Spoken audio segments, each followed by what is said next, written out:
Check out Saturday Adventures on TeePublic for our newest designs.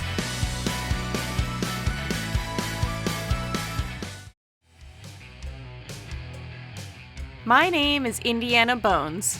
I'm an archaeologist, explorer, adventurer, cryptozoologist, street art expert, and friend to pigeons.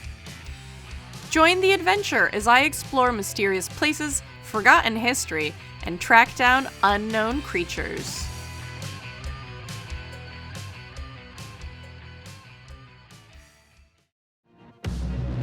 On today's adventure, I am in the north of France. This is the city of Amiens, which can trace its history all the way back to pre-Roman Gaul. I know it may surprise you, but I was in Amiens for a cemetery.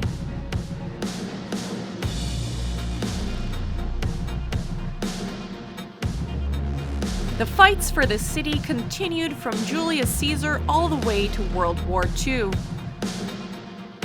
The Cathedral Basilica of Our Lady of Amiens is the largest cathedral in all of France.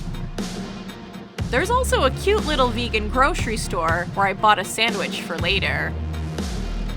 But that's not why I came all the way to see this quiet little city filled with layer upon layer of fascinating history on display everywhere I could turn my head.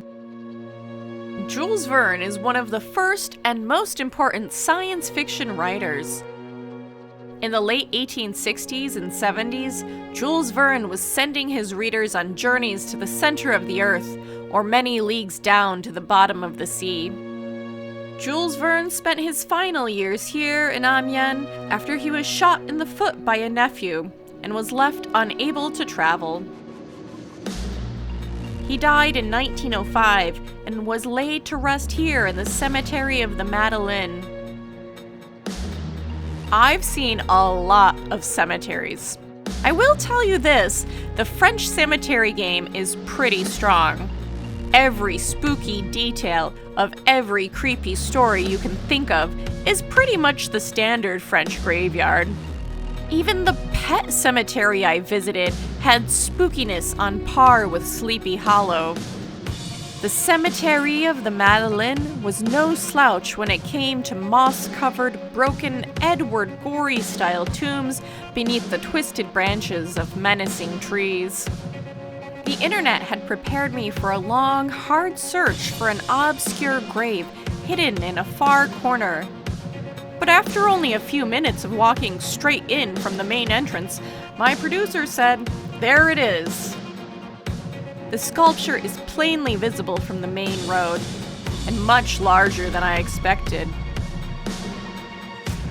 Towards Immortality and Eternal Youth was sculpted by Albert Rose from Verne's Death Mask and placed in 1907, 2 years after his death.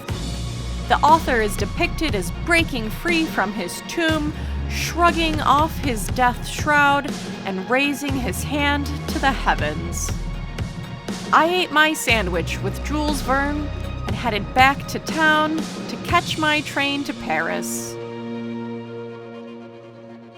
Tell me about your favorite cemetery in the comments below.